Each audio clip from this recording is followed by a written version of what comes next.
sa isang tahimik na baryo sa probinsya ng Quezon, kung saan ang mga bundok ay tila laging may hamog tuwing umaga at ang mga alon ng dagat ay maririnig kahit malayo.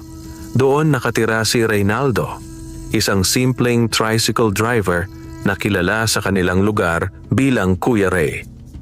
Araw-araw, madaling araw pa lamang ay gising na siya. Habang ang ibang tao ay mahimbing pa sa tulog, siya ay abala nang pinapainit ang makina ng kanyang lumang tricycle na kulay dilaw. Hindi ito bagong modelo, kalawangin na ang gilid, may kaunting bitak sa salamin, ngunit ito'y maaasahan. Ang tricycle na iyon, ang tanging pinagkakakitaan ni Reynaldo upang tustusan ang pangangailangan ng kanyang pamilya, ang asawa niyang si Luz Viminda at ang dalawang anak nilang sina Liza at Junjun na parehong nag-aaral pa sa elementarya. Ang pamumuhay sa baryo ay simple ngunit puno ng pagsubok. Minsan, kahit buong araw na biyahe, kulang pa rin ang kita ni Reynaldo para sa bigas, ulam at pamasahe ng mga bata. Ngunit kahit ganoon, hindi nawawala ang kanyang ngiti at pagiging magalang sa mga pasahero. Kahit konti, basta galing sa pawis, sapat na. Madalas niyang sambitin habang pinupunasan ang pawis sa noo. Noong gabing iyon, bago magsimula ang lahat, may kakaibang nangyari.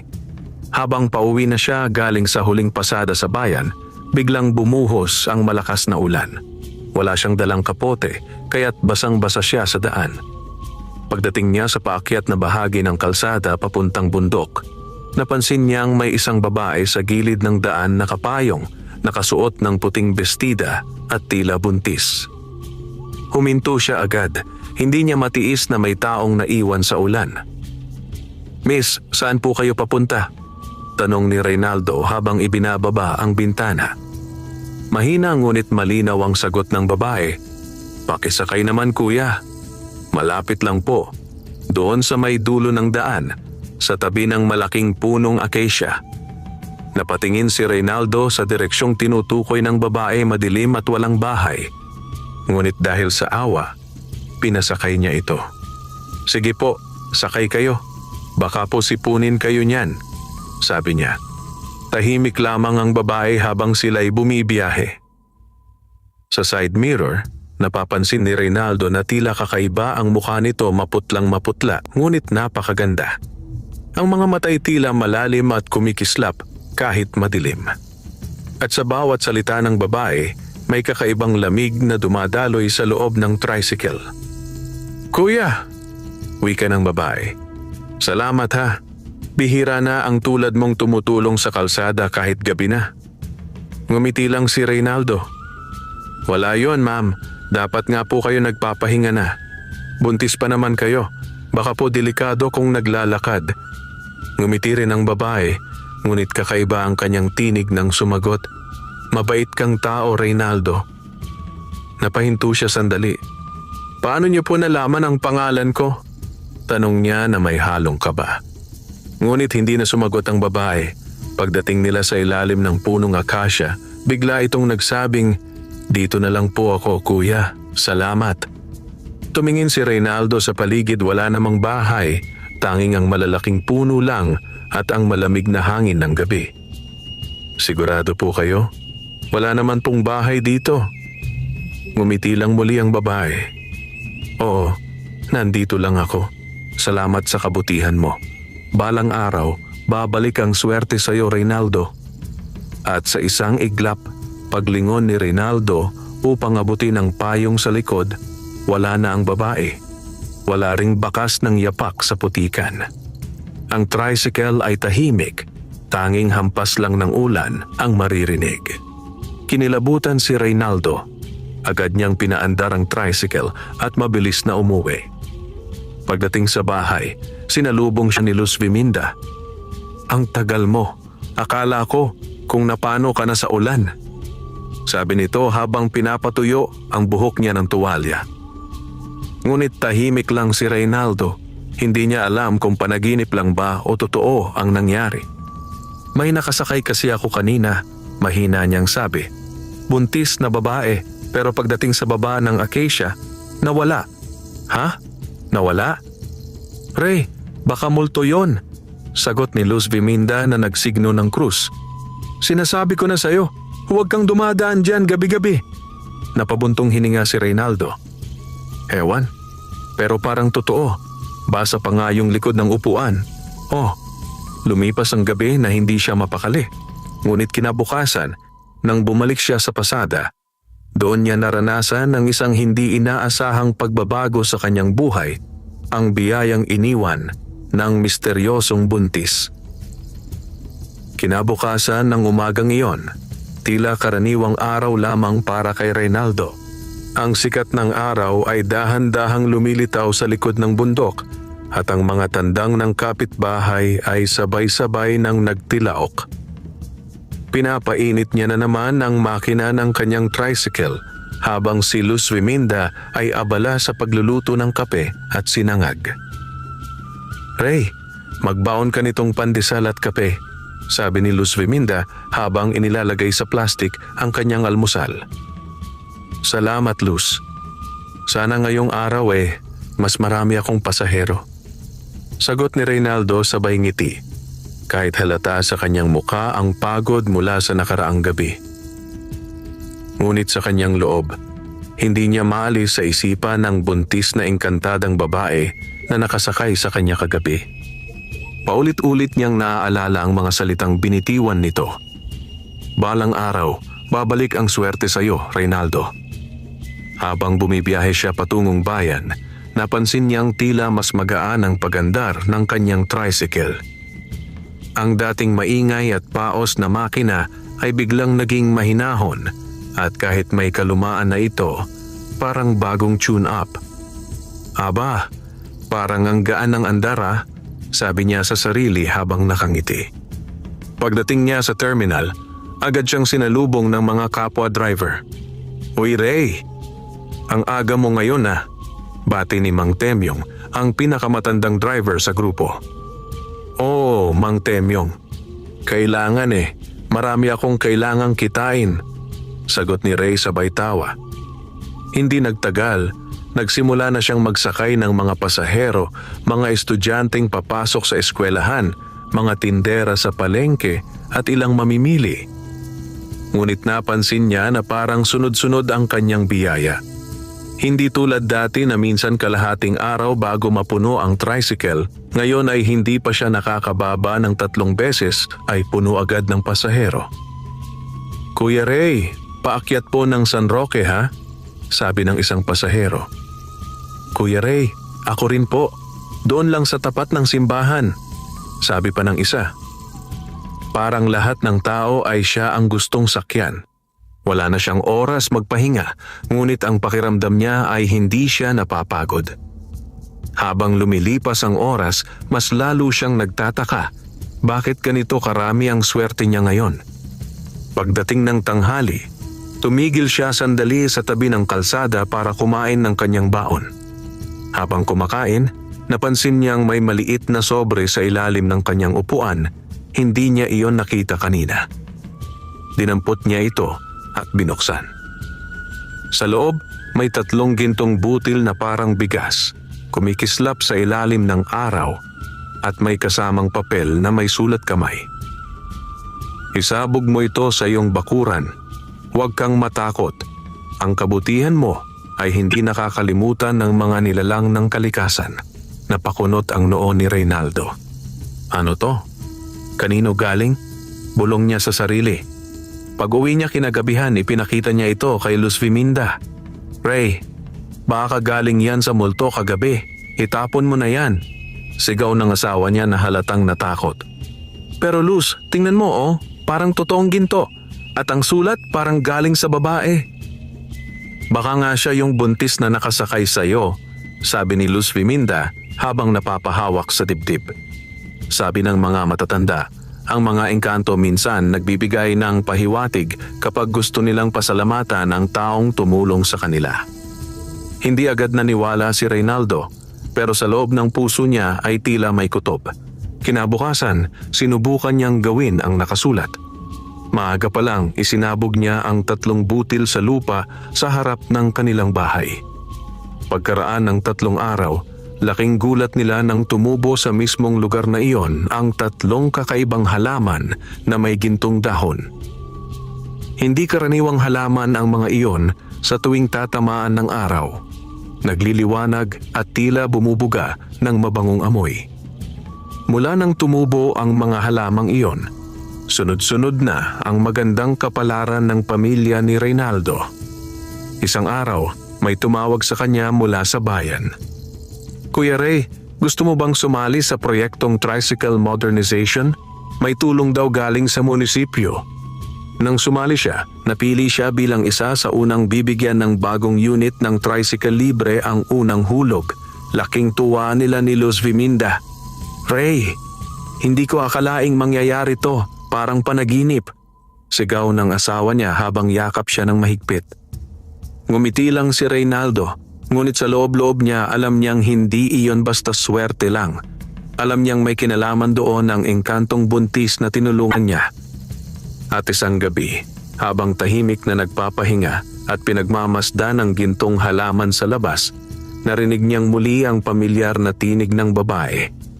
"Salamat, Reynaldo, sa kabutihan mo. Huwag mong kalimutan, ang tunay na kayamanan ay hindi sa pera na susukat kundi sa puso mong marunong tumulong." Napatingin siya sa paligid ngunit wala siyang nakita. Ang hangin lang ang humaplos sa kanyang pisngi at ang liwanag ng buwan ay kumikislap sa mga gintong dahon ng halaman. Lumipas ang mga araw at lalong dumami ang mga biyayang dumating sa buhay ni Reynaldo at ng kanyang pamilya. Ang 3 halamang may gintong dahon na tumubo sa kanilang bakuran ay parang himala sa buong baryo.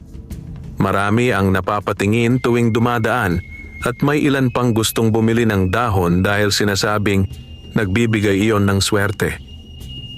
Ngunit kahit pa maraming gustong kumuha, hindi pumayag si Reynaldo na ibenta ang mga ito. "Hindi yan para pagkakitaan. Biyaya yan, hindi negosyo," sabi niya kay Luz Viminda, na bagamat natutuksong magbenta, ay nirerespeto ang desisyon ng asawa. Isang gabi, habang nakaupo si Reynaldo sa labas ng bahay at pinagmamasdan ng mga halaman, napansin niyang parang mas matindi ang liwanag ng mga ito kaysa dati. Ang liwanag ay tila kumikilos, parang mga alon ng gintong hangin na sumasayaw sa ilalim ng buwan. Napangiti siya. "Salamat po kung sino man kayo," mahina niyang sabi. "Hindi ko man kayo kilala, pero hindi ko kakalimutan ang kabutihan ninyo." Ngunit habang nagmamasid siya, may narinig siyang kakaibang tunog mula sa gubat, parang mga iyak ng sanggol na nagmumula sa malayo. Tumindig ang balahibo niya. Sa simula'y inisip niyang baka may iniwang bata o hayop na umiiyak, ngunit habang tumatagal, parang pamilyar ang tinig. "Iyon na ang biyaya, Reynaldo, pero huwag mong kalimutan, may kapalit ang kabutihan," bulong ng isang tinig sa hangin. Napalingon siya, ngunit wala siyang nakita. Kinabukasan, inakala niyang guni-guni lang iyon. Ngunit nang siya'y bumiyahe, nagsimula ang sunod-sunod na kakaibang pangyayari. Una, biglang ayaw umandar ng kanyang bagong tricycle sa gitna ng daan, kahit bago pa ito. Pagkatapos ay nalaman niyang nagkasakit si Junjun, ang kanyang anak. Hindi ito makabangon at laging sinasabi, "Tatay, may babaeng buntis na nakatayo sa bintana tuwing gabi." Nakangiti lang siya. Nagulat si Reynaldo. "Buntis?" Tumango si Luz Viminda, nanginginig ang kamay. "Ray, gabi-gabi kong naririnig si Junjun na kinakausap yung babae. Sabi niya, gusto raw makipagkita sa iyo." Nang marinig iyon, parang may malamig na dumaloy sa kanyang dibdib. Alam niyang hindi iyon basta-basta. "Siguro, siya yun, yung buntis na engkantada," mahina niyang sabi. Gabi-gabi mula noon, binabantayan ni Reynaldo ang labas ng bahay. Hanggang isang gabi, habang tahimik at maliwanag ang buwan, may lumitaw na liwanag mula sa 3 halaman. Unti-unting may anyong lumabas sa liwanag ang buntis na babae, nakasuot pa rin ng puting bestida at mas maliwanag pa sa buwan. Reynaldo. Anya. Ako si Amara, tagapagbantay ng kagubatan. Isa akong engkantada na sinunog ng mga taong pumutol ng mga puno sa aming lupain. Tinulungan mo ako noong ako'y nagdadalang tao nang walang kapalit, kaya't binigyan kita ng biyaya. Lumuhod si Reynaldo sa takot at paggalang. Pasensya na po kung nagdududa ako. Hindi ko po akalain, ngumiti si Amara. Hindi mo kailangang humingi ng tawad, ngunit may babala ako. Ang kagubatan ay muling nilalapastangan ng mga sakim na tao. Ang biyayang ibinigay ko ay bahagi ng kalikasan. Kapag nasira ang gubat, mawawala rin ang biyayang iyon. Napatingin si Reynaldo sa mga gintong halaman, unti-unti na palang naninilaw. Parang nalalanta. Anong gagawin ko, Amara? Tanong niya. Protektahan mo ang kalikasan. Tulungan mo kaming itigil ang mga taong sumisira sa bundok. Dahil kung hindi, ang iyong pamilya at kabuhayan ay mawawala rin. Sagot ng engkantada bago tuluyang naglaho, naiwan ang bahagyang kumikislap na liwanag sa hangin. Kinabukasan, lumabas ang balita. May kumpanya raw na bibili ng lupa sa kanilang baryo para tayuan ng plantang pangmina. Laking gulat ni Reynaldo nang malamang kabilang sa lupang iyon ang kagubatang tinutukoy ni Amara. Nagsimulang mabahala ang buong baryo. Maganda raw ang kikitain dyan, sabi ng ilan. Pero baka mawala ang mga bukal at ilog natin, wika naman ng matatanda. Tahimik lang si Reynaldo, ngunit sa kanyang puso ay malinaw na ang sagot kailangan niyang kumilos bago pa mahuli ang lahat. Kinabukasan, nagtipon ang mga taga-baryo sa barangay hall upang pakinggan ang mga kinatawan ng kompaniyang nais magtayo ng minahan sa bundok ng San Roque, ang lugar na siyang pinagkukunan ng tubig, kahoy at likas na yaman ng mga taga roon. Si Reynaldo ay isa sa mga unang dumating. Tahimik siyang nakikinig habang pinapaliwanag ng isang lalaki na nakabarong at mamahaling relo ang plano ng kompanya. Mga kababayan, wika ng lalaki. Kami po ay mula sa Ginto Corp Mining and Development.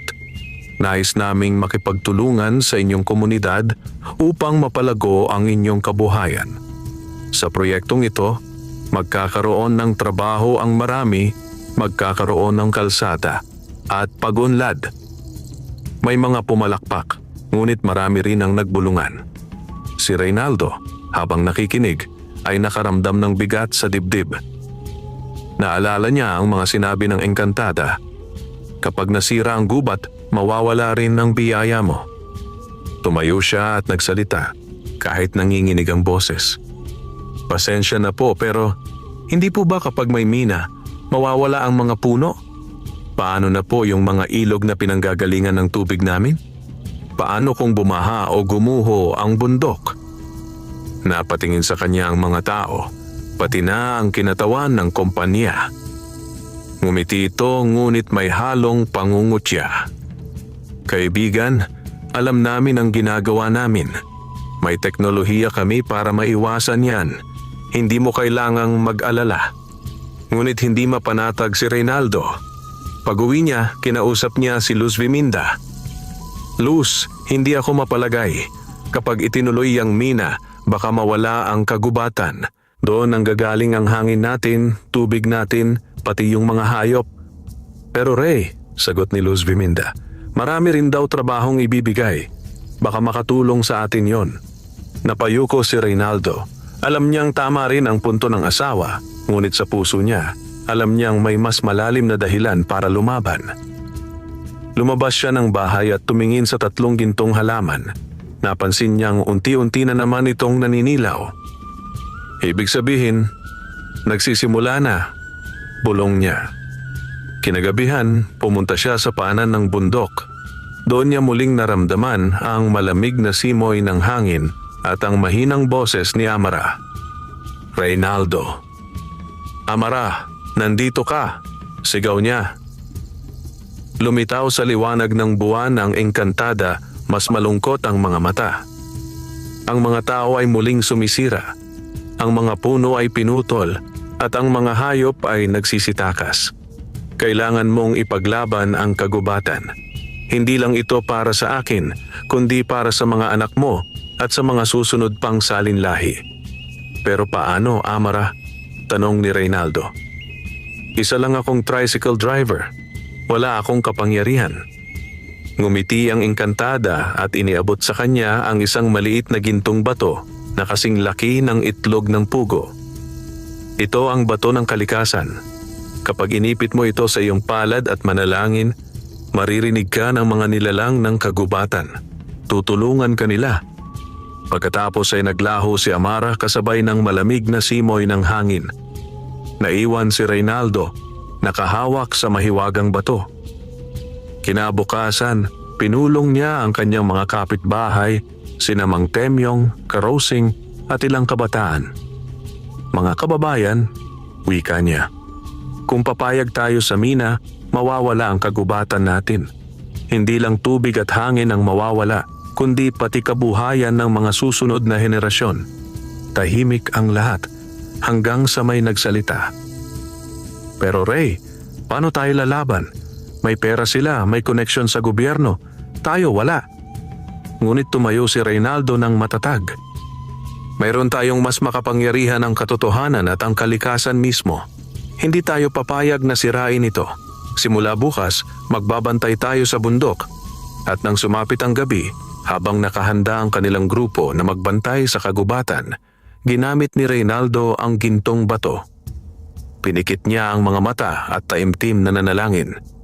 Mga nilalang ng kagubatan, tulungan ninyo kami ipagtanggol ang inyong tahanan. Sa isang iglap, may mga liwanag na lumitaw sa paligid, mga duwende, diwata at maliliit na espiritu ng kalikasan. Ang hangin ay tila humuni at ang mga punong kahoy ay gumalaw na parang buhay. Narinig niya ang tinig ni Amara sa hangin. Hindi ka nag-iisa, Reynaldo. Magsimula na ang laban ng mga tagapangalaga ng kalikasan. At doon, sa gitna ng dilim ng gabi, nag-umpisa ang tunay na labanan, hindi lang laban sa tao, kundi laban sa kasakiman at paglimot ng sangkatauhan sa halaga ng kalikasan. Madaling araw pa lamang ay gising na si Reynaldo. Ang hamog ay bumabalot pa sa buong baryo at ang malamig na simoy ng hangin mula sa bundok ng San Roque ay tila may dalang babala. Dala niya ang kanyang lumang lampara habang kasunod sina Mang Temyong, Karosing at ilang kabataang nagpresintang sumama. Ray, sigurado ka ba dito? Tanong ni Mang Temyong habang pinupunasan ang pawis sa noo kahit malamig ang paligid. Baka mapahamak tayo kapag nahuli ng mga bantay ng kompanya. Hindi tayo gagawa ng gulo, sagot ni Reynaldo. Babantayan lang natin ang kagubatan. Hindi natin hahayaang magsimula ang operasyon nila nang walang paglaban. Pagdating nila sa paanan ng bundok, tahimik nilang minasdan ang paligid. Doon, nakita nila ang ilang tauhan ng Ginto Corp na naglalagay ng mga karatulang Private Property No Entry. Sa di kalayuan, may mga makina ng nakaparada, mga backhoe, truck at iba pang kagamitang pangmina. Napakuyom ang kamao ni Reynaldo. Hindi pa man nag-uumpisa, sinisimulan na nilang angkinin ang lupa natin. Isa sa mga kabataan, si Joel, ang biglang sumigaw, "Kuya Ray, tignan mo!" Itinuro niya ang isang bahagi ng gubat kung saan nakatumba na ang ilang punong kahoy. Sa ilalim ng mga ito may pugad ng mga ibon na nagkalat sa lupa. Isa sa mga sisiw ay halos malunod sa putik. Agad itong dinampot ni Reynaldo at nilinis ng dahan-dahan. Ganito na ba talaga ang mundo? Mahina niyang sabi. Kapalit ng pera, pati mga inosenteng nilalang sinisira natin. Habang hawak niya ang sisiw, biglang kumislap ang kanyang bulsa ang gintong bato ni Amara. Lumabas mula rito ang mahina ngunit malinaw na liwanag at mula sa hangin ay narinig nila ang marahang tinig ng engkantada. Reynaldo, oras na para gamitin ang lakas ng kalikasan. Ipaalala mo sa mga tao na ang bundok ay may buhay. pinikit ni Reynaldo ang kanyang mga mata at inipit ang gintong bato sa kanyang palad. Sa loob ng ilang segundo, lumakas ang hangin at ang mga dahon ng mga punong natira ay nagsipag-alog. Ang lupa ay bahagyang umuga at ang mga tauhan ng kumpanya ay nagsitakbuhan sa takot. "Lindol! Lindol!" sigaw nila. Ngunit alam ni Reynaldo na hindi iyon ordinaryong lindol, iyon ay babala ng mga espiritu ng kalikasan. Matapos ang ilang sandali, tumigil ang pagyanig. Tahimik na muling tumayo si Reynaldo. "Mga kababayan," wika niya, "nakita ninyo na ang babala. Kung hindi natin ititigil ang mina, mas malaking sakuna ang darating." Sumangayon si Karosing. Tama si Ray. Noon pa man sinasabi ng matatanda, ang bundok ng San Roque ay tirahan ng mga engkantong tagapangalaga. Hindi nila hahayaang sirain ito. Ngunit hindi lahat ay naniniwala. Kinagabihan, may dumating na opisyal ng barangay sa bahay ni Reynaldo. "Ray, pinapatawag ka ng munisipyo bukas. May reklamo ang kumpanya laban sa iyo, sabi nila. Ikaw daw ang nangunguna sa paghahadlang sa proyekto." Nang marinig iyon, nagulat si Luz Viminda. "Ray, paano yan? Baka makasuhan ka." Ngunit kalmado lang si Reynaldo. "Hindi ako natatakot.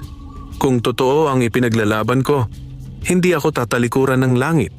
Kinabukasan, tumungo siya sa munisipyo. Sa harap ng alkalde at mga kinatawan ng kumpanya, siya ay pinagsabihan. "Reynaldo," wika ng alkalde, "naiintindihan ko ang layunin mo, pero ito ay proyekto ng gobyerno. Maraming trabaho ang mabibigay nito." "Mayor," sagot ni Reynaldo, "hindi po lahat ng trabaho ay mabuti kung kapalit ay pagkasira ng kalikasan. Ano po ang silbi ng pera kung wala na tayong hangin, tubig at tahanan?" Tahimik ang lahat, ngunit ang kinatawan ng kumpanya ay ngumisi. "Kung hindi mo ititigil yang panggugulo mo, baka mapahamak ka. Hindi mo alam kung sino ang mga kinakalaban mo." Tumayo si Reynaldo at tinitigan ito ng diretsyo. "Hindi ako natatakot sa inyo. May mga nilalang na mas makapangyarihan kaysa sa inyo at sila ang kakampi ko, ang kalikasan mismo." Pag-uwi niya, sinalubong siya ni Amara sa panaginip. "Matapang ka, Reynaldo. Ngunit mag-ingat ka. Hindi lahat ng laban ay nakikita sa mata. May mga aninong nagtatago sa anyo ng tao. Kapag sumapit ang 7 gabi mula ngayon, lalabas ang pinakamalaking pagsubok." Pagmulat niya ng mata, nagising siya sa tunog ng mga makina sa malayo. Sinimulan na ng kumpanya ang paghuhukay sa paanan ng bundok. Humigpit ang hawak ni Reynaldo sa gintong bato. "Kung iyon ang gusto ninyo, hindi kami susuko. Hanggat may natitirang puno, may lalaban." At sa gabing iyon, sabay-sabay nilang sinindihan ang mga sulo sa paligid ng kagubatan, tanda ng simula ng laban ng mga tagapangalaga ng San Roque. Ang hangin sa bundok ng San Roque ay tila nagbago. Ang dating malamig at maaliwalas na simoy ay napalitan ng mabigat na amoy ng alikabok at langis ng makina. Araw at gabi maririnig ang ugong ng mga backhoe at truck na nagbubunton ng lupa, habang ang mga punong dati nagbibigay lilim ay unti-unti nang nagigiba. Habang minamasdan ito ni Reynaldo mula sa malayo, napapahigpit ang kanyang hawak sa bato ng kalikasan. Sa kanyang tabi ay naroon sina Mang Temyong, Karosing at mga kabataang voluntaryong tumutulong. Ang kanilang mga mata ay puno ng takot at galit, ngunit higit sa lahat, pagmamalasakit. "Ray," sabi ni Mang Temyong, "wala na tayong magagawa. Sinimulan na nila. Kahit magprotesta tayo, may permit na raw sila." "Hindi pa tapos ang laban, Mang Temyong," maring tugon ni Reynaldo. "Kapag hinayaan natin to, wala nang babalikan ng mga anak natin." Pagkatapos ay humakbang siya patungo sa gubat at tumingin sa langit. "Amara," tawag niya. "Naririnig mo ba ako? Kailangan namin ng tulong mo. Sinisimulan na nilang sirain ang tahanan ninyo. Tahimik sa paligid. Ngunit sa ilang saglit, biglang humangin ng napakalakas. Ang mga dahon ay nagliparan at sa gitna ng hangin ay muling lumitaw si Amara, ang engkantadang buntis na dati niyang tinulungan. "Reynaldo," wika ni Amara, "dumating na ang oras. Ang kalikasan ay hindi na kayang manahimik. Ngunit tandaan mo, ang ganti ng kalikasan ay hindi pumipili. Kapag pumutok ang galit nito, lahat ay maaaring madamay." Tumango si Reynaldo. "Haharapin ko ang anumang kapalit. Hindi ako umatras noon at hindi ako aatras ngayon." Nagliwanag ang paligid at mula sa ilalim ng lupa ay lumitaw ang mga nilalang ng kagubatan, mga duwende, diwata, tikbalang at mga espiritu ng hangin at tubig. Lahat ay nagtipon sa paanan ng bundok, handang ipagtanggol ang kanilang tahanan. Sa kabilang panig naman, sa kampo ng kompanya, nagulat ang mga tauhan. Biglang tumigil ang kanilang mga makina. Ang lupa ay umuuga, ang mga ilog ay umapaw, at ang mga hayop sa gubat ay nagsipagtakbuhan. "Sir!" Hindi na po gumagana yung mga truck, parang may humaharang sa kalsada. Sigaw ng isa sa mga trabahador. "Anong harang-harang? Ituloy ninyo." Utos ng kanilang leader. Ngunit bago pa man ito makalapit, isang malakas na putok ng kidlat ang tumama sa puno malapit sa kanila. Lahat ay nagtakbuhan at sa gitna ng usok ay nakita nila ang hugis ng isang higanting tikbalang nayari sa anino at liwanag. Ang tinig nito ay umalingaw-ngaw sa buong kagubatan. "Tama na, ang bundok ay hindi ninyo pag-aari." Habang nagkakagulo, lumapit si Reynaldo sa gitna ng kagubatan at itinaas ang bato ng kalikasan. "Maging liwanag ka ng katarungan," sigaw niya. Ang bato ay biglang kumislap at sa isang iglap, lumabas mula rito ang malakas na alon ng liwanag na umabot hanggang sa kampo ng mga minero. Ang mga puno na pinutol ay unti-unting tumubo muli at ang mga ugat ng mga halaman ay gumapang sa lupa, hinahadlangan ang mga makina. "Hindi ito totoo. Imposible ito," sigaw ng isa sa mga supervisor habang tinatangkang tumakas. Ngunit bago pa siya makatakbo, bumagsak ang lupa at bumulwak ang tubig mula sa ilalim, tila galit na ilog na bumabalik sa dati nitong daluyan. Sa gitna ng kaguluhan, naroon si Reynaldo, nakatayo sa ibabaw ng isang bato, habang ang mga espiritu ng kalikasan ay lumilipad sa paligid niya. Ang kanyang mga mata ay tila nagliliwanag at sa kanyang puso ay nararamdaman niya ang lakas ng bundok, ng hangin at ng lahat ng nilalang na dati tahimik lang. Muling nagsalita si Amara. "Reynaldo, tapusin mo na ito. Ang kalikasan ay nagigising, ngunit kailangang may magpapatigil bago tuluyang magwala." Sumigaw si Reynaldo sa hangin. "Mga tao, tigilan ninyo ang pagkasira. Hindi ninyo kalaban ang kalikasan. Tayo ang bahagi nito." Ngunit sa kampo ng kumpanya, isang lalaking nakaitim na barong ang lumabas mula sa sasakyan. Ang kanyang mga mata ay malamig at sa kanyang leeg ay may nakasabit na amuletong itim. "Ah, kaya pala may humahadlang," sabi ng lalaki. "Hindi mo alam, Reynaldo. Ang minang ito ay hindi lamang negosyo. Nasa ilalim ng bundok na ito ang itim na mutya ng lupa at iyon ang pakay ko." Nang marinig iyon ni Amara, napahawak siya sa kanyang tiyan at namutla. Hindi siya ordinaryong tao, Reynaldo. Isa siyang mangkukulam ng kabundukan, tagasunod ng mga nilalang ng dilim. Napatigil si Reynaldo. Alam niyang ibang laban na ito. Hindi na ito tungkol lamang sa kalikasan, kundi sa labanan ng liwanag at dilim. Muling kumislap ang gintong bato sa kanyang kamay at ang mga nilalang ng kagubatan ay pumaligid sa kanya, handang ipagtanggol ang bundok laban sa puwersa ng kasamaan. At sa gabing iyon, sa gitna ng sigawan ng hangin at ugong ng kulog, nagsimula ang unang tunay na sagupaan. ang ganti ng kalikasan laban sa mga sakim at makasariling puwersa ng tao. Ang gabi sa bundok ng San Roque ay nagmistulang dilim na walang hanggan. Ang buwan ay natatakpan ng makapal na ulap at ang hangin ay tila may dalang panginginig na hindi maipaliwanag. Sa gitna ng kagubatan, nakatayo si Reynaldo, hawak ang bato ng kalikasan na ngayoy kumikislap sa kulay ginto, samantalang sa kabilang panig naman ay ang lalaking nakaitim na barong, ang mangkukulam ng kabundukan na nagngangalang Mang Luban. Reynaldo, malamig na wika ni Mang Luban. Matagal na kitang nararamdaman. Simula pa noong tinulungan mo ang engkantadang iyon. Akala mo ba, kabutihan lang ang umiiral sa mundong ito? Lahat ng bagay ay may kapalit. Tama ka, sagot ni Reynaldo. May kapalit nga. Ngunit ang kabutihan ay laging nagbubunga ng liwanag. Samantalang ang kasakiman mo, Luban, ay magbabalik sa iyo ng kaparusahan.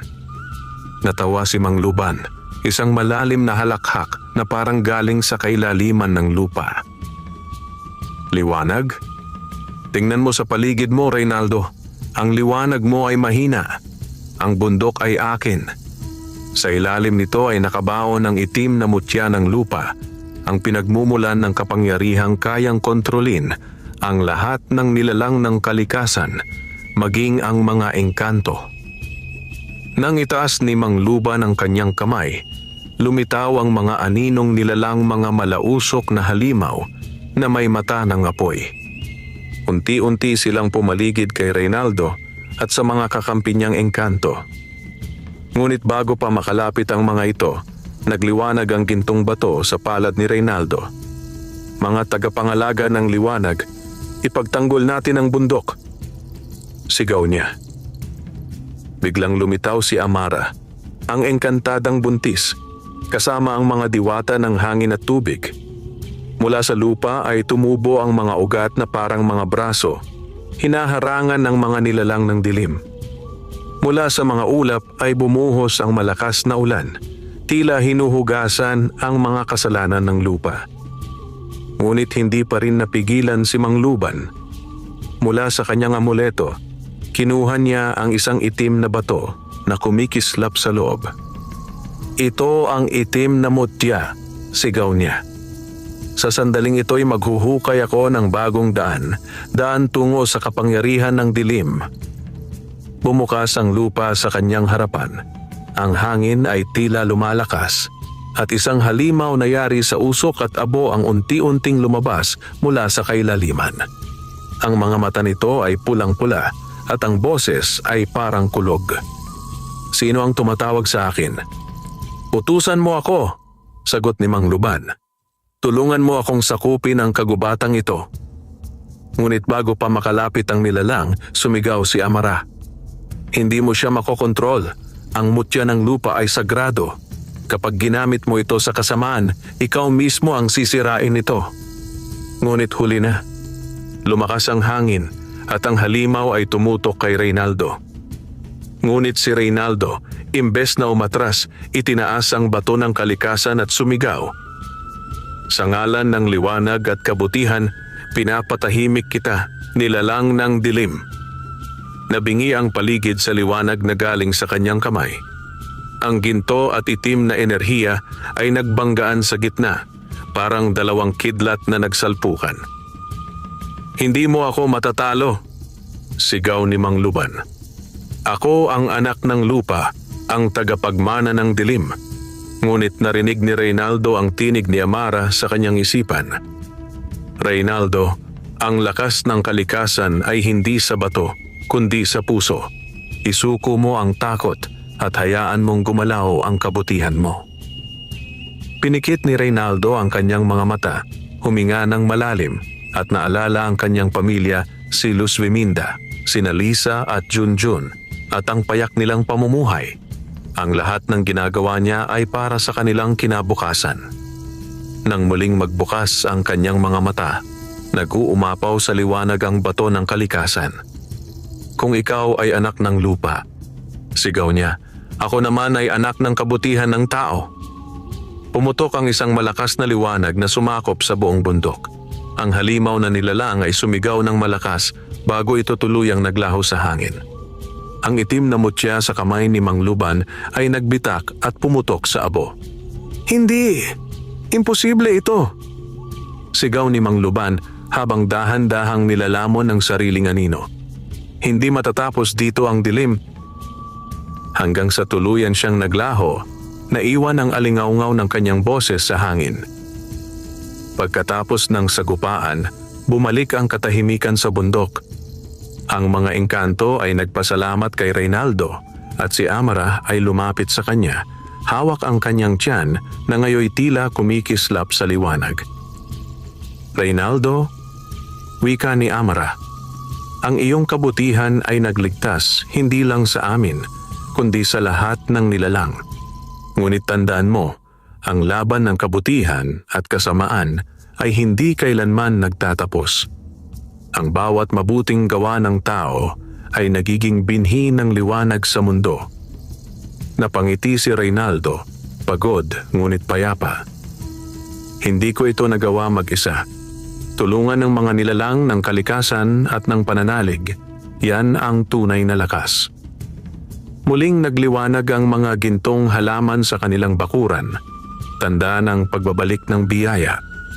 Ang mga ibon ay muling nagliparan, at ang bundok ng San Roque ay muling nabuhay, malinis, luntian at payapa.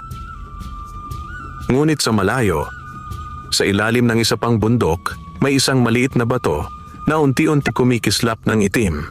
Tila nagsasabing hindi pa tapos ang lahat. Pagkalipas ng ilang araw matapos ang laban sa bundok ng San Roque, unti-unti nang bumabalik ang katahimikan sa buong baryo.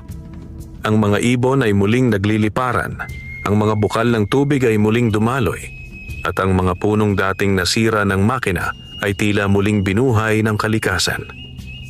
Si Reynaldo ay nakaupo sa harap ng kanilang bahay.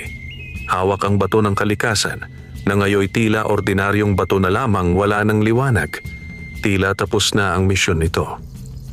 Katabi niya si Luz Biminda at sa kanilang mga anak na sina Liza at Junjun ay muling sumilay ang saya. "Tay," sabi ni Junjun habang nilalaro ang isang maliit na sisiw, "wala na po bang masasamang tao sa bundok?" Ngumiti si Reynaldo. "Wala na, anak. Pero tandaan mo, hindi lang mga tao ang pwedeng manira sa kalikasan. Minsan, pati tayong mga ordinaryo, kapag nakalimot, tayo rin ang nagiging dahilan ng pagkasira." Niyakap siya ng kanyang anak. "Hindi po ako kakalimot, tay. Gusto ko pong maging tulad ninyo, matulungin sa tao at mabait sa kalikasan." Natawa si Reynaldo at hinaplos ang ulo ng anak. "Mas mabuti pa, maging mas mabuti ka pa sa akin." Kinagabihan, habang tahimik ang buong paligid, lumabas si Reynaldo sa kanilang bakuran upang tingnan ang 3 gintong halaman. Mas maganda pa ang mga ito kaysa dati. Ang bawat dahon ay may kislap na parang mga bituin at ang hangin ay mabangot banayad. Biglang may liwanag na lumitaw sa gitna ng mga halaman at mula rito'y lumitaw si Amara, ang engkantadang buntis. Ngayon, hawak na niya ang isang sanggol na balot sa gintong tela. "Reynaldo," wika ni Amara, "maraming salamat dahil sa kabutihan mo. Nailigtas mo hindi lang ang aming mundo kundi pati na rin ang kinabukasan ng mga tao rito." Lumuhod si Reynaldo sa paggalang. "Hindi ko yon magagawa kung wala kang tulong, Amara. Ang ginawa ko lang ay ang tama." Ngumiti ang engkantada. "Ang paggawa ng tama, kahit alam mong delikado, ay tunay na kabayanihan." Inabot niya kay Reynaldo ang maliit na sisidlan na gawa sa kahoy at pilak. "Ito ay mula sa amin ang butil ng buhay. Itanim mo ito sa iyong bakuran. Sa bawat panahon, ito ay mamumunga ng kasaganahan, hindi lamang sa inyong pamilya kundi sa buong baryo." Tinanggap ni Reynaldo ang sisidlan. "Salamat, Amara. Ano na ang gagawin ninyo ngayon?" "Panahon na para bumalik kami sa aming kaharian," sagot ng engkantada. "Ang sanggol kong ito ang magiging bagong tagapangalaga ng San Roque. Ngunit huwag kang mag-alala. Habang may mabuting tao tulad mo, mananatiling buhay ang aming diwa. Kasabay ng liwanag ng buwan, unti-unting naglaho si Amara, iniwan ang bahagyang amoy ng mga bulaklak at ang hangin na tila yumayakap kay Reynaldo. Kinabukasan, maagang itinanim ni Reynaldo ang butil ng buhay sa gitna ng kanilang bakuran. Paglipas ng ilang linggo, tumubo ang isang kakaibang puno, maliit ngunit napakaganda. Ang mga bunga nito ay may kulay gintong berde at sa tuwing may hangin, tila may maririnig na mga huni ng mga diwata. Laking gulat ng mga kapitbahay nang mapansin nilang sa tuwing tag-init o tag-ulan, ang bakuran ni Reynaldo ay laging sariwa at hindi natutuyo. Ang mga pananim ng ibang tao sa paligid niya ay tila mas gumaganda rin. "Parang may basbas ang lugar niyo, Ray," sabi ni Karosing. "Mula nang maitanim yang punong yan, puro ani na kami." Ngumiti si Reynaldo. "Baka kailangan lang nating alagaan ang paligid. Yan lang naman ang sekreto ng swerte." Mula noon, naging inspirasyon si Reynaldo sa buong baryo. Ang mga kabataan ay natutong magtanim ng puno. Ang mga magsasaka ay naglinis ng ilog at ang mga driver ng tricycle ay nagkaisa sa pagtulong sa isa't isa. Hindi nagtagal, ang baryo nila ay tinaguriang pinakamalinis na barangay sa Quezon at si Reynaldo ay iginawad ng munisipyo bilang bayani ng kalikasan. Isang gabi, habang nakaupo siya sa harap ng bahay, napatingin siya sa langit.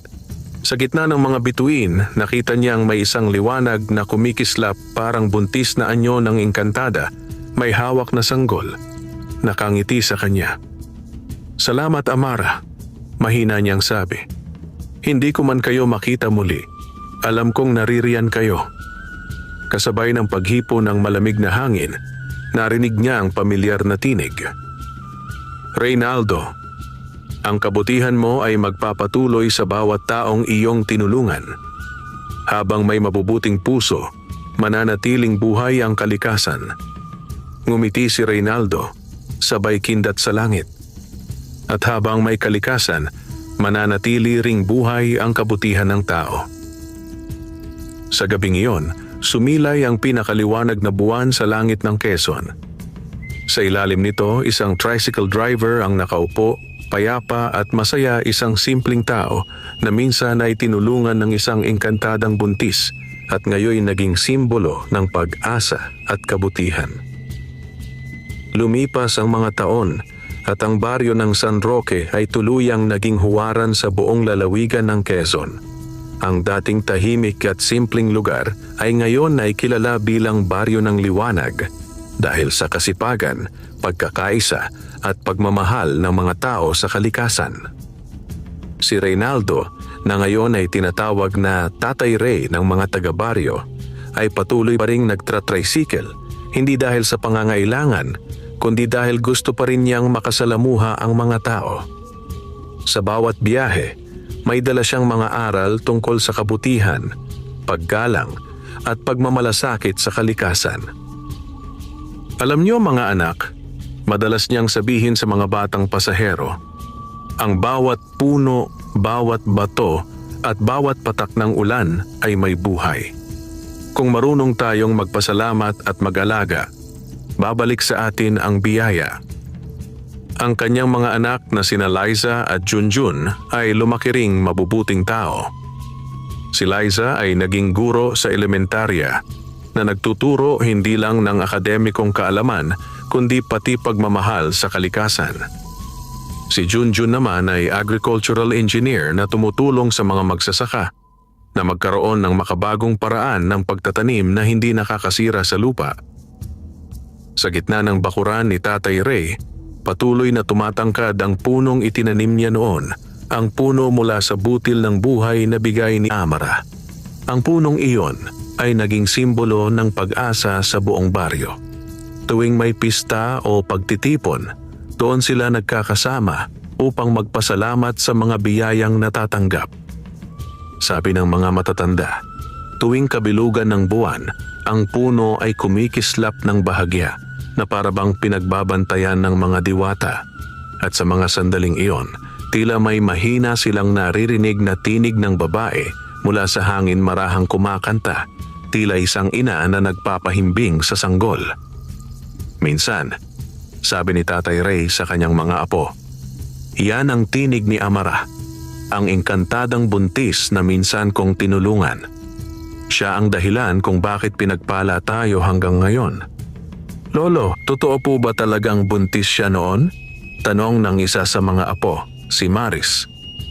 Ngumiti si Reynaldo. Oo anak, at ang sanggol na iyon, siya na ngayon ang tagapagbantay ng ating bundok. Kaya tuwing nagdarasal ka, isama mo rin siya para palaging ligtas ang ating lugar. Ngunit hindi lahat ay nananatiling payapa magpakailanman. Isang araw, dumating sa baryo ang isang grupo ng mga dayuhang negosyante. May dalang magarang sasakyan at mga papeles silang iprinisinta sa barangay hall. Magandang araw po, sabi ng isa sa kanila. Nais po naming makipag-ugnayan para sa isang eco-resort project. Magtutulungan po tayo para gawing tourist destination ang bundok ng San Roque. Marami po kayong kikitain. Nagbulungan ang mga taga-baryo. Ang ilan ay natuwa, ngunit ang iba'y nag-alinlangan. Si Tatay Ray, na naroon din sa pagpupulong, ay agad na kinabahan. Eco-resort daw, bulong niya. Ibig sabihin, tatabasin nila ang gubat para sa mga gusali. Lumapit siya sa mga kinatawan. Pasensya na po, sabi niya. Ang bundok ng San Roque ay sagrado. Hindi ito pwedeng gawing negosyo. Diyan nakatira ang mga espiritu at engkanto na nagbabantay sa atin. Ngunit ngumiti lang ang isa sa mga lalaki. Sabay sabi, mga kwento lang yan ng matatanda, Tatay Ray. Panahon na para umasenso. Muling sumiklab ang alala ni Reynaldo. Naalala niya si Mang Luban, ang mangkukulam na minsang naghangad ng itim na mutya. Pag uwi niya, binuksan niya ang kahon kung saan nakatago ang bato ng kalikasan. Bagamat matagal nang walang liwanag nang hawakan niya ito, bahagyang uminit ang bato tanda ng babala. Amara, bulong niya. May paparating na bagong panganib. Kinagabihan, muling dumalaw sa kanyang panaginip si Amara. Ang kanyang anak, na ngayon ay batang liwanag na nakasuot ng puting kasuotan, ay nakatayo sa tabi niya. Reynaldo, sabi ng engkantada. Ang kasakiman ay laging bumabalik sa iba't ibang anyo. Ngunit tandaan mo, hindi mo kailangang lumaban mag-isa. Ang kabutihan mo ay nakatanim na sa puso ng maraming tao. Hayaan mong sila naman ang magpagtanggol ngayon. Pagkagising niya, pinulong ni Tatay Ray ang mga taga-baryo. Mga kababayan, sabi niya, may mga bagong darating na gustong kunin ang bundok natin. Pero hindi na ito panahon ng takot. Ngayon, ipakita natin sa kanila na kaya nating ipagtanggol ang kalikasan sa tamang paraan sa pagkakaisa, sa edukasyon at sa pananalig. Sumang-ayon ang lahat. Si Liza ang nanguna sa pagkalap ng lagda para sa petisyon laban sa proyekto. Samantalang si Junjun ay nagpakita ng plano kung paano mapapaganda ang lugar nang hindi sinisira ang kagubatan. Muling naramdaman ni Reynaldo ang kapangyarihang dati ipinagkaloob sa kanya. Hindi na mula sa mahika o engkanto, kundi mula sa mga taong minahal niya, ang mga taong natutong manindigan dahil sa kabutihan niya. Habang papalubog ang araw, nakaupo si Tatay Ray sa ilalim ng butil ng buhay.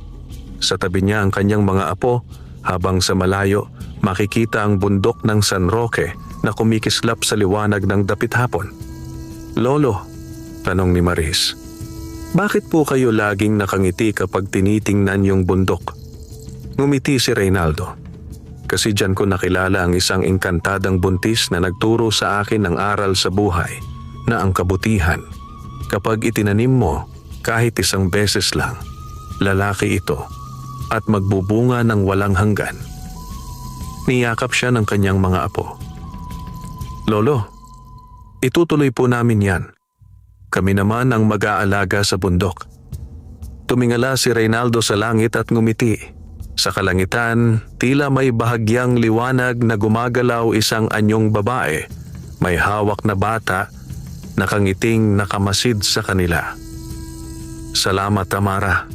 Mahina niyang wika. Ang pamana mo ay buhay pa rin.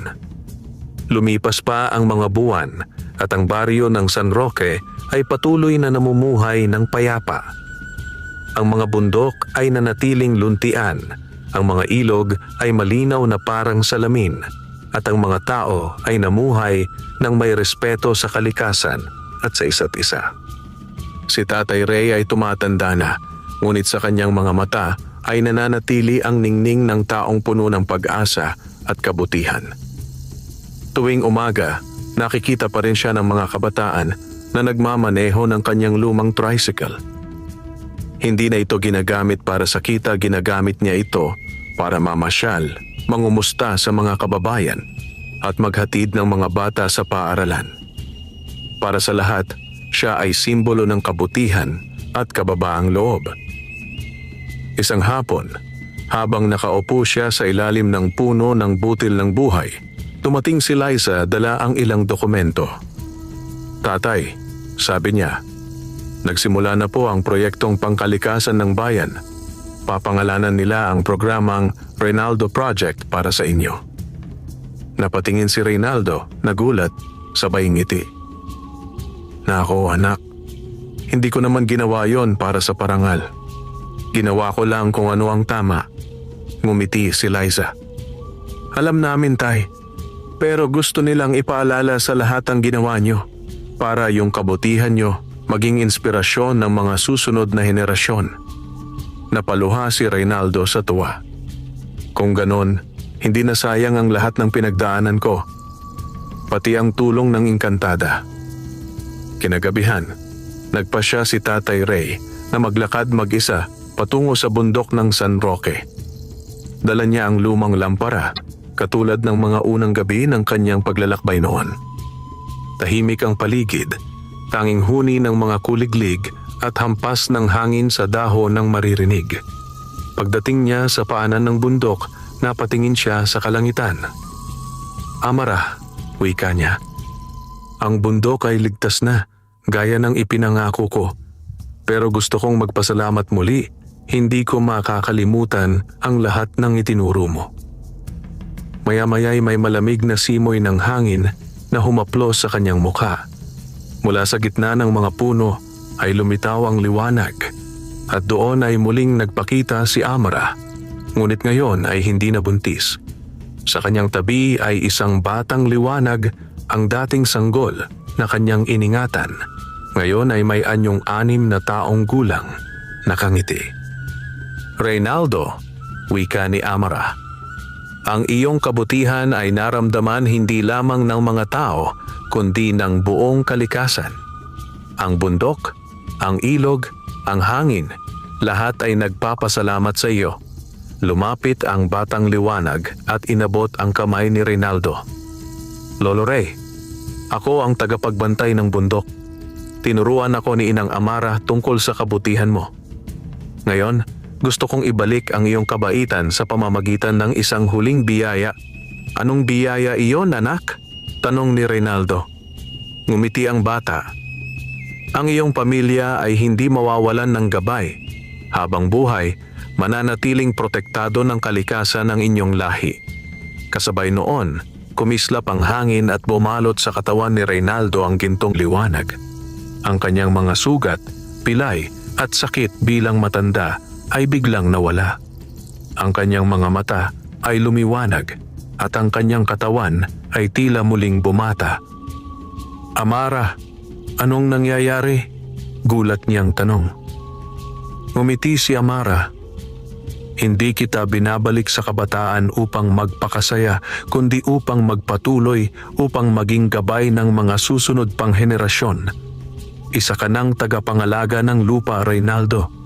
Isa ka ng bahagi ng kalikasan." Sa sandaling iyon, bumalot ang liwanag sa buong bundok. Ang mga punong kahoy ay tila yumuko, at ang hangin ay naghatid ng mga bulong ng pasasalamat.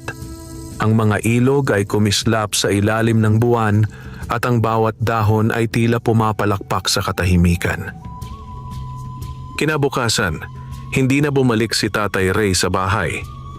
Nag-alala sina Luz Biminda at Liza kaya't hinanap nila siya sa buong baryo.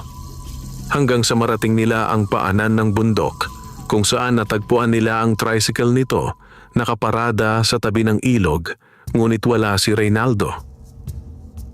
Sa halip, ang puno ng butil ng buhay ay nagkaroon ng bagong sanga, isang sanga na may hugis kamay, tila nakataas at nakangiti sa langit. Lumapit si Luz Biminda at napaluha. "Ray, alam kong hindi ka nawala. Nandito ka lang. Isa ka na sa mga tagapangalaga." Mula noon, tuwing may hangin na dumarampi sa kanilang bakuran, tila may naririnig silang tinig ang boses ni Tatay Ray marahang nagsasabing, "Alagaan ninyo ang kalikasan. Alagaan ninyo ang isa't isa. Dahil sa kabutihan, naroon ang tunay na kayamanan."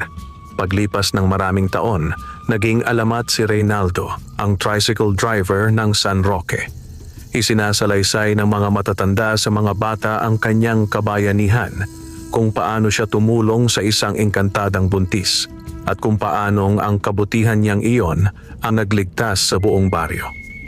Ang bundok ng San Roque ay idineklarang Protected Heritage Site at sa tuktok nito ay may nakatayong maliit na dambana na may nakaukit na mga salita.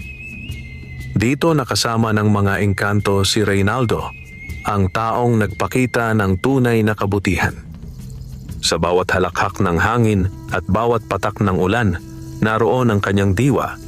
At tuwing dapit hapon, kapag bumabagsak ang huling sinag ng araw sa bundok, makikita ng mga tao ang aninong parang tricycle na dahan-dahang umaakyat sa kalsada, sinasabayan ng malamig na simoy ng hangin. Sabi ng mga matatanda, iyon daw si Reynaldo. Nag-iikot pa rin, tinitingnan kung ligtas ang bundok, ang gubat at ang mga taong kanyang minahal. Wakas,